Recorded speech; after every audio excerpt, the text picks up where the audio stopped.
ઓછી વાર કેમેરા સામે અમે ખાતા હોઈએ, પણ આ ખારેકની જસ્ટ સબ્જી છે એટલા માટે વાંધો નથી.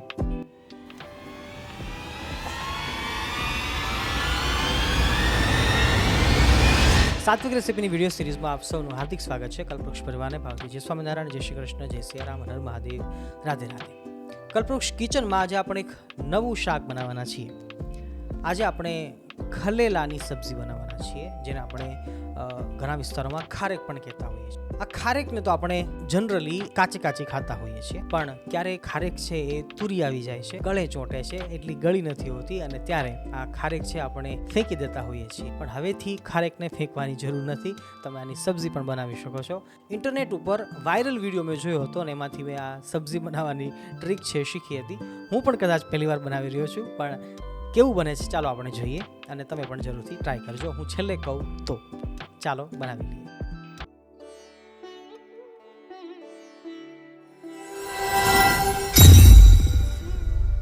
પહેલું સ્ટેપ આપણું એ છે કે આપણે એમાંથી ઠળિયા કાઢી લેવાના છે. તમે ચાહો તો મોટા ખલેલા પણ લાવી શકો, મોટી ખારેક, લાલ, પીળી, કોઈ બી.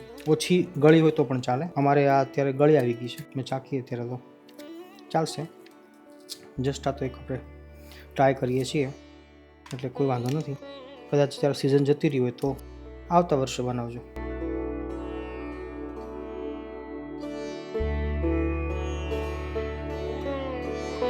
સેકન્ડ સ્ટેપમાં આપણે પાણી ઉકળવા માટે રાખેલું સ્ટીમરમાં, અને હવે આપણા ખલેલા ઉર્ફ ખારેકને સ્ટીમ કરી લેવાની છે 5 થી 7 મિનિટ માટે.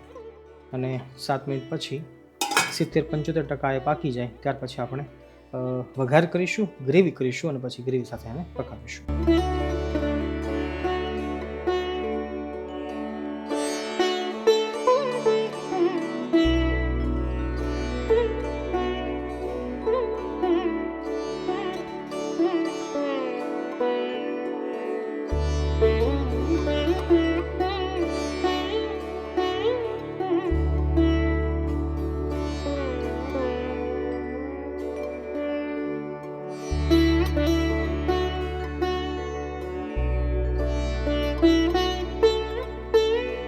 ગ્રેવી બનાવવા માટે હાલ હું 4 ટમેટાનો ઉપયોગ કરી રહ્યો છું.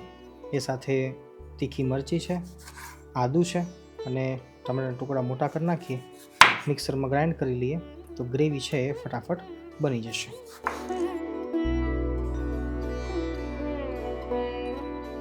થોડુંક પાણી નાખી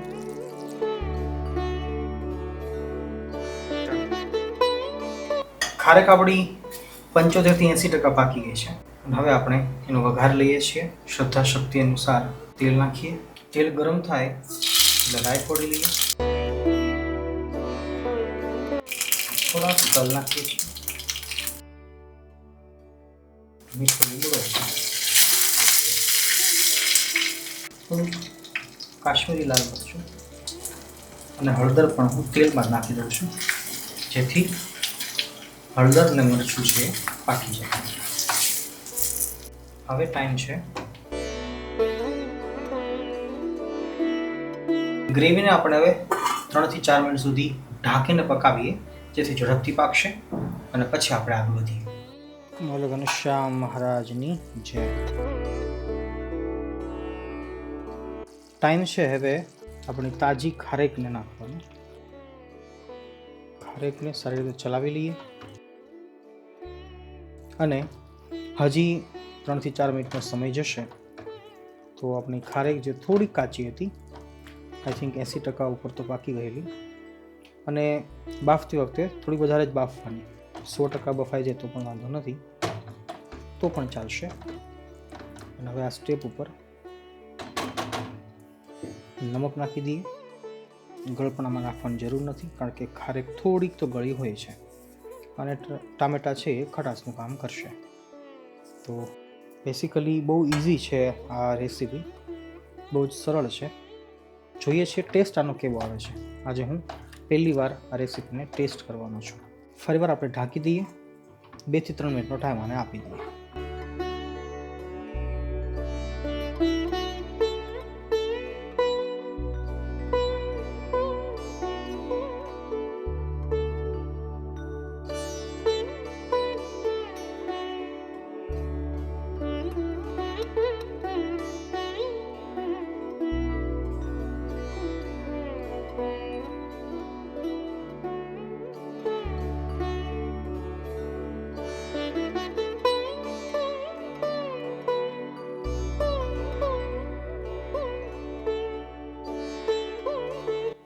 હરે કૃષ્ણ કનૈયા લાલ કી જય, ભાગવત ભગવાન કી જય.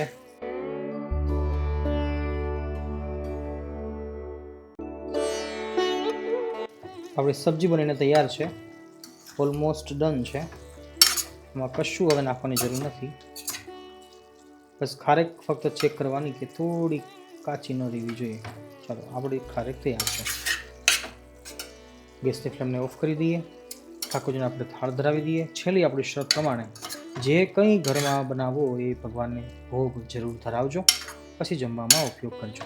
મળીએ છીએ ફરી વાર એક નવી રેસીપી સાથે. તમે પણ જો કોઈ રેસીપી જોવા શીખવા ઈચ્છતા હો તો કોમેન્ટમાં ચોક્કસથી લખજો.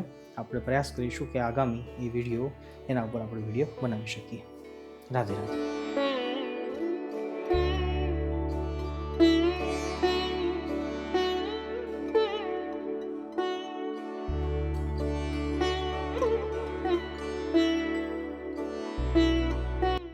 એ ભગવાન જમો મહારાજ જમો. ખારેકની સબ્જી ભગવાન જમી રહ્યા છે. ફાઇનલી આપણી ખારેકની સબ્જી બનીને તૈયાર છે અને હવે આપણે ઠાકોરજીને ભોગ ધરાવી ટેસ્ટ કરી રહ્યો છું. બહુ ઓછી વાર કેમેરા સામે અમે ખાતા હોઈએ, પણ આ ખારેકની જસ્ટ સબ્જી છે એટલા માટે વાંધો નથી.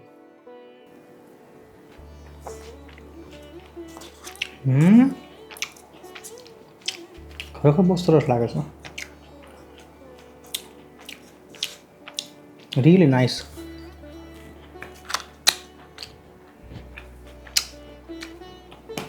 ખટમીઠો સ્વાદ છે. ખારેક પોતે પણ થોડી ગળી હોય. ટામેટાની આપણે ગ્રેવી કરી, લીંબુ નહોતું નાખ્યું પણ ટામેટા 4 હતા એટલે માટે બેલેન્સ સરસ થયું. અને નમક માપે હોય એટલે બેસ્ટ લાગે. ગળપણની જરૂર નથી, ખટાશની જરૂર નથી. તો આ સબ્જીને જો હું ઓનેસ્ટ રિવ્યૂ આપું ને તો 10 આઉટ ઓફ 10 હું કહી શકું. 10માંથી 10 આપું, કારણ કે ખરેખર આ બેસ્ટ લાગે છે. એવું નથી કે આ વ્યર્થ છે. પૈસા પાણી નહીં થાય. ચોક્કસ બનાવજો, ચોક્કસ, અને ઠાકોરજીને થાળમાં ધરાવજો. અને તમે તમારો રિવ્યૂ ચોક્કસથી આપજો. મળીએ છીએ ફરીવાર નવી રેસીપી સાથે.